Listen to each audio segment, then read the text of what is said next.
But you know, when we got the scholarship, a lot of people were like, why are you going in the middle of nowhere in Ohio?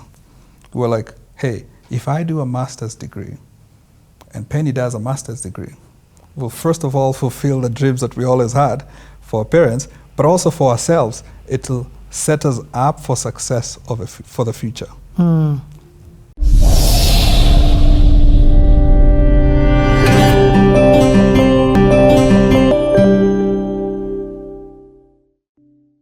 This whole time you've not, race hasn't played a factor. Tribe played a factor in Kenya. Without a doubt when you're trying to get a job. But does race begin to play a factor? So you know there's that invincible hand that lets you know that you're black? Because some opportunities you can just say, I don't know, I could have gotten that opportunity, but maybe I wasn't as good. So I never let it sink in. So because if it sinks in, it makes you feel like you cannot do it. I cannot get into that room because I'm not worth. Well, the guy we came in, Joro, you know, the Uber driver, he said, hey, Maze, hatuwezi ingia huko. That's not our kind of place. I'm like, why not? Who said, who knows how much money you have? You know, so that's the thing. You should not perceive of barriers or kind of like think of those barriers as things that I need to think about all the time. I'm walking in any room and not thinking that that's a barrier for me. Could be, yes, that was a chance for me to see that, but I didn't let it stick. That's such a powerful thing that you've said. It's not that it wasn't happening to you. You refused to accept it as an identity, even though it was an identity being thrown to you, but you did that for your own good. Sometimes I said, hey, took a look at, maybe I wasn't as good. Maybe I wasn't the best in this thing. Maybe someone else was better than me, which is true sometimes, you know. So sometimes it's because when you say because I was black, immediately you're negating the fact that you need to improve yourself. And it's important for you to always look, even in this environment, you shouldn't put barriers at the back of your mind. Joro should have not said that. Because, you know, I could have said, hey, kuja tukunywe chai. You're my guy. You know, at the same time, in an environment like this, exposes you to a different world altogether that makes it very inspirational and aspirational for you. So I never ever let it slow me down. But I end up somewhere that I feel a little bit of it, and I can talk about it at some point. So at that point, I'm like, Bank of America, I see the guy next to me. He's probably been there for like 15 years. Someone who's been there for 20 years. I'm like, these are lifers. So what's my opportunity to move up here? There's a little bit of seniority because they know the job better than I do. I can edge them with technology because the thing about technology, things are changing every day. We used to use mainframes. I'm sure companies still use mainframe, but now there's a new technology. I'm better than that mainframe.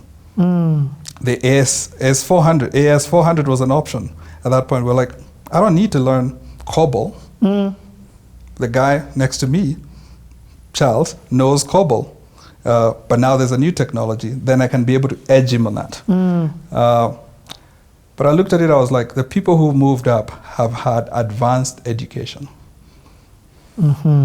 Here comes in someone who went to Uongozi 2 years ahead of me and Maine, because I'm keeping in touch with all these people.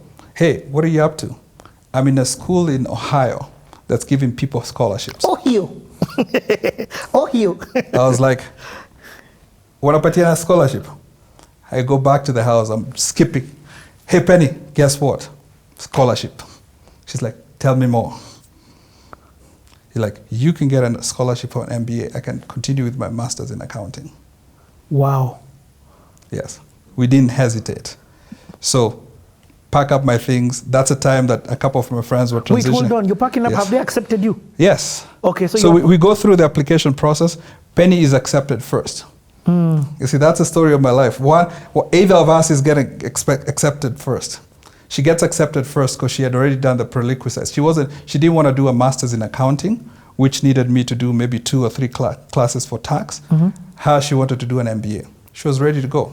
She had a GMAT, she had everything that she needed to do. And she got the acceptance. She got the acceptance. So, yes. This is powerful. Yes. You guys are such a team. Yes. And that's what I think I'm trying to bring out. If you got denied, yes, would you still have gone? Or was the reason for moving both of you get accepted? Because I hadn't been accepted yet. I'd been told, do these tax classes. Yes. Yes. She actually got in with a full scholarship. I got mine with half scholarship. I was like, that's God sent. She's going, and it's 100% paid for. Yeah. Then I don't have to pay 100%. We don't have to pay 100% of it. We only have to pay half of mine. Yes. Because I had a little bit of history working, and based on kind of like how they were counting, they're like, hey, I think you have some money. It didn't help that I had a Lexus and a Land Rover at that point, because that counts in terms of assets. So, but then why you're getting these things? Because now working at the bank has given you credit. I had a side gig. I would go to the auction and buy old cars and have them fixed. And then now you're flipping cars. Yeah, I was flipping cars. Yeah, so it was a nice looking car. In the value, it says it's high. It looks really nice.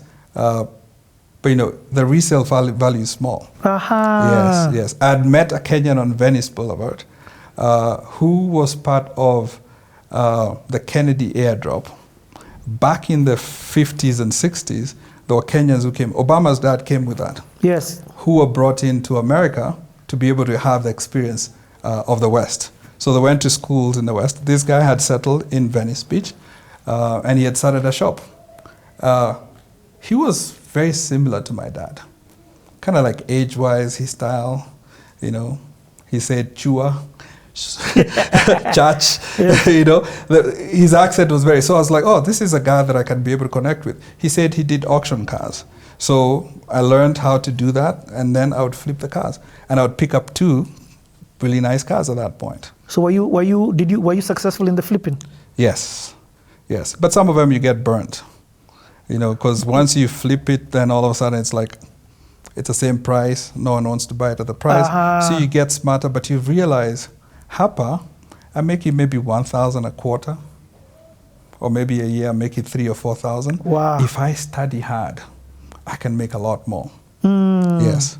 So at this point, when you're in Bank of America, this opportunity comes in to go to Ohio to grad school. And would that mean that you stop working at Bank of America? Yes. Okay, before that, yes. Community, Kenyan community in particular. Yes. When you started by Sunday, when you landed in America, by Sunday you were already at church. Yes. And you had this community of Kenyans. Yes. Do you continue going to that church? Or does that chapter end? Because that church is very far, and I didn't have a car. So I never went to that. So I went to a local church. Oh, but did you continue church? Yeah, I continued to church, yes. I have a firm grounding on that. I do church every Sunday. Oh. Now I go, when I'm in California, I go to the Stanford Chapel, which is interdenominational. Yes. I have a firm grounding on that because it gives me the spiritual nourishment that I need. But in California, I continued going to the local church. It wasn't particularly Kenyan, but there were people from all over the world. I get it. Yes. An international church, a cosmopolitan church. Yes. Okay. Yes. But when we got the scholarship, a lot of people were like, why are you going in the middle of nowhere in Ohio? We're like, hey, if I do a master's degree and Penny does a master's degree, we'll first of all fulfill the dreams that we always had for our parents, but also for ourselves. It'll set us up for success for the future. Because a basic degree coming from University of Nairobi and a little bit of UCLA, people are like, University of Nairobi, what is this? They would look it up. Who are you guys? Sounds like University of anywhere. Wow. So it wasn't, and I kept saying, it's a Harvard of Africa. What do you mean it's a Harvard of Africa? What about this other universities in South Africa? Yes, what about UCT. Yes. Yeah. What about all of this? So it's a Harvard of Africa for some programs, but not all of them. Yeah. So I needed to differentiate myself and have something in the US. So it wasn't recognized with the gravity that it's recognized here at the time. Yes. It's on an international scale. It was like, it's a good. Some people didn't even know it. Let's just be honest about it. Yeah. So me and a guy coming from USIU, we're all the same. It was like, oh, USIU, United States International University. Okay, I know that more than this. But you see, in the gravity of when we were doing campus, it was like USIU was a private, just starting to come up. Yes. And us guys were established. you know. But in the international context, me and the guy from Chad, all the same. And even the schools that we went to. So this gave us an opportunity to actually have experiences in America, school-wise, in terms of just a master's program. When do you make this transition? Around 2005. What month? Penny went first. She went first for a couple months, and then I joined her later on. Okay. But because my program was from September 2005 to June 2006. Okay. 10-month intensive program. Let's take a 2-minute break. When we come back, we move to Ohio. Yes, yes. Ohio, here we come. Yes, yes.